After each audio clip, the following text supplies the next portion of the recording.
बघूयात नाशिकमधल्या गोदाघाट परिसरातील पाणी पातळी आता कमी झाल्याची माहिती आहे। गंगापूर धरणातून पाण्याचा विसर्ग देखील कमी करण्यात आलेला आहे, तर दुतोंड्या मारुतीच्या पायापर्यंत सध्या पाणी पाहायला मिळत आहे आणि याचाच आढावा घेतलाय आमच्या प्रतिनिधींनी।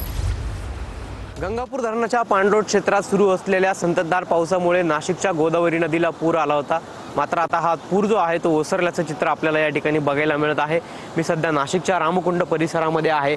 या ठिकाणी पुराच्या पाण्याने संपूर्ण रामकुंड परिसर जो आहे तो वेढला गेला होता। या ठिकाणावर असलेले मंदिरं देखील पाण्याखाली गेली होती। मात्र आता पूर जो आहे तो ओसरलेला आहे आणि हळूहळू या ठिकाणी परिस्थिती जी आहे ती पूर्वपदावर येत असल्याचं आपल्याला बघायला मिळत आहे। सध्या 2 दिवसांपासून नाशिक शहरात पावसाने विश्रांती घेतलेली आहे आणि त्यामुळे नाशिक शहरातील पाऊसही हा कमी झाल्याचं चित्र आहे आणि गंगापूर धरणातूनही विसर्ग जो आहे तो कमी करण्यात आलेला आहे। त्यामुळे गोदावरी नदीची पाणी पातळी जी आहे ती पुन्हा एकदा आपल्याला घटल्याचं या ठिकाणी बघायला मिळत आहे। मात्र पुन्हा पाऊस वाढला, पाऊस सुरू राहिला तर गंगापूर धरणातून पाण्याचा विसर्ग केला जाऊ शकतो आणि त्यामुळे पुन्हा एकदा पूर परिस्थिती जी आहे ती गोदावरी नदीची निर्माण होऊ शकते। कॅमेरा पर्सन आकाश अवलेसह पवन येवले, TV9 मराठी, नाशिक।